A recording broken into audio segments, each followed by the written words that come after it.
watching what's happening with you, and it's really shocking to see how angry people are at you, how much hatred like you and your family have received just for wanting to do the best thing for your family.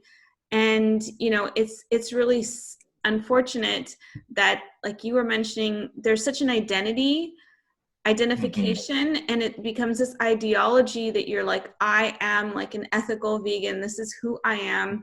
So to even challenge that challenges your ego, it challenges your very existence, right? 100%. I mean, this is the thing. Like, these people and myself in the past, they identify as veganism. Veganism is them. They become veganism. And because their identity is completely wrapped around that, and everything in their life is based around this one ideology, questioning it is, like you're saying, questioning their own existence and everything that they know and choose to believe in. So it's really hard to even step out of that, but it's also really hard to accept other people challenging that belief, right? Because like you're seeing, there's so many people criticizing, hating, and throwing a lot of messages out there. It's because they feel deeply attacked to their very core, and they feel like their whole identity, their whole life and being is being attacked by me for rejecting that way of living. And it wasn't even me rejecting it was just saying that I am choosing a different path because that is what I feel comfortable with for my family.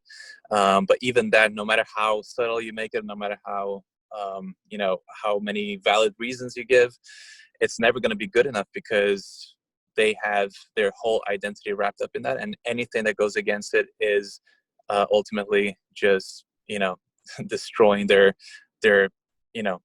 their very, very being. And that's kind of sad, but it's just how it is with all these ideologies. And I think that at the end of the day, I think most people, not most, but a lot of people who I've talked to who were once vegan are not vegan anymore, they had to go through this, big realization that our souls, our being is not supposed to be a label. It's not supposed to be a ideology. We have to be flexible in our way of thinking, and we have to try to be more balanced and less extreme and less black and white, because nothing in life is 100% black and white, and nothing in especially when it comes to health and ethics and morality, there's a lot of question marks, and there is no being a perfect human being. And the sooner people realize that, I think the sooner they will get to a point where it's going to be more beneficial for everyone. But it's really sad to see a lot of people, distancing themselves from those who choose not to be vegan anymore, shaming them, ostracizing them, disowning them, just because they want a better path for their family and for themselves. It's sad, but it's just the way it is. It makes them look like a cult, right? It does, unfortunately. And I know so many amazing people who are open-minded and who are, not judgmental, and they're not, hateful towards other people, and they're just living their own life. They're vegan, but they're not trying to force anyone else to live the same way as they are. And I believe that there are a lot of these people. And I used to believe, when I was a vegan myself, that the majority of people, like 99% of vegans, were non-judgmental, and they accepted people for who they were.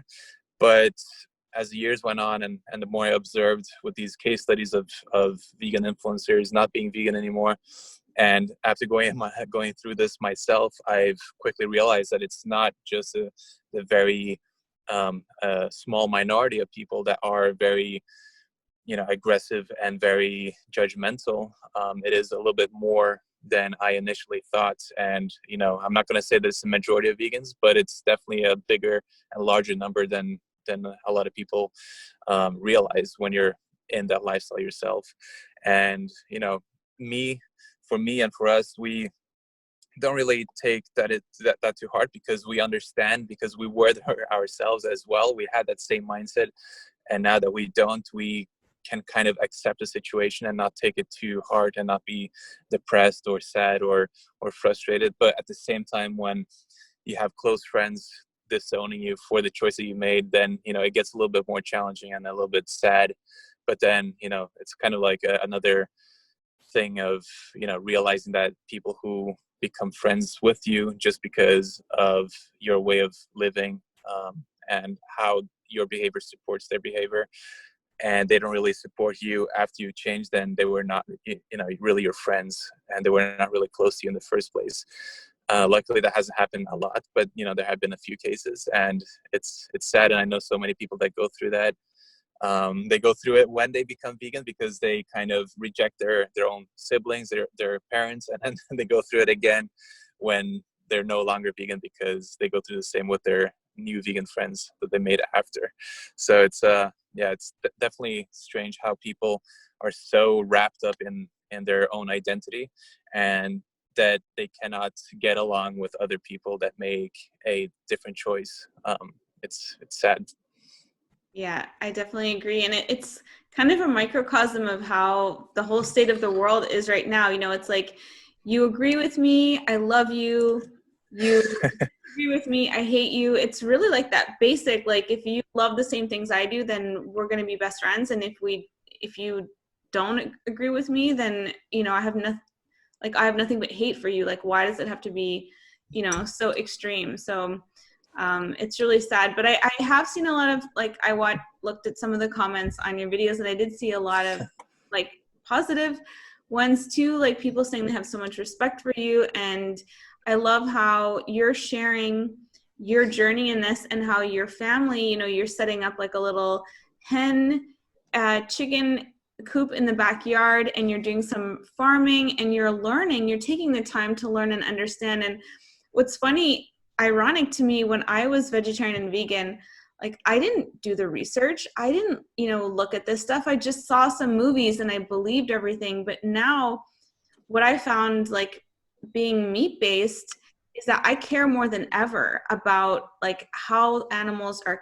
cared for, how they're raised. You know, I didn't care when I was vegetarian about all the animal death that happened when you clear fields and you plant crops for humans on there. Like, I didn't care about their lives, like, but somehow I cared about, like, the cute pigs and, you know, cows and all that. But I think it's great that you're taking people along your journey, and you're showing, like, well, I really do care about animals, and this is the way that I'm going to do it.